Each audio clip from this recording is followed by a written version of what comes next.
আজ শাহজাদপুরে এসেছিলেন দেশের জনপ্রিয় কন্টেন্ট ক্রিয়েটর ও ইউটিউবার মিরাজ আফ্রিদি। হাজি টেলিকমের শোরুম উদ্বোধন করার জন্য তিনি এসেছিলেন। এই শোরুমটি শাহজাদপুর সরকারি কলেজের দক্ষিণ গেটে অবস্থিত। আর মিরাজ আফ্রিদি আসার পরে হাজার হাজার মানুষ কিন্তু তাকে দেখার জন্য ভিড় জমিয়েছিল। আর মিরাজ আফ্রিদির সাথে কথা বলে অত্যন্ত ভালো লাগলো, কারণ সে অনেক বিনয়ী একজন মানুষ। তার পরিবার বা তার ব্যক্তিগত অনেক বিষয় নিয়ে আমি কথা বললাম। পরবর্তীতে ভিডিওতে আপনারা প্রত্যেকেই সেই কথোপকথনগুলো দেখতে পাবেন। বিস্তারিত ভিডিও আগামীকাল সকালবেলা আসবে। সবাই মিরাজ আফ্রিদির জন্য দোয়া করবেন। সে শারীরিক প্রতিবন্ধকতাকে জয় করে কিন্তু এখন বর্তমানে দেশের জনপ্রিয় একজন কন্টেন্ট ক্রিয়েটর হিসেবে নিজেকে পরিচিত করেছে।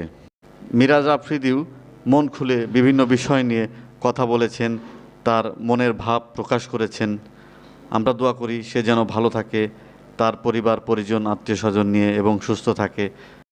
আমাদের সমাজে আমাদের দেশে এমন অনেক প্রতিবন্ধী ভাই ও বোনেরা আছে, তারাও কিন্তু ইচ্ছা করলে তাদের নিজেদেরকে মেলে ধরতে পারে, তার ভেতরে যে প্রতিভা আছে সেটা সবার মাঝে ছড়িয়ে দিতে পারে।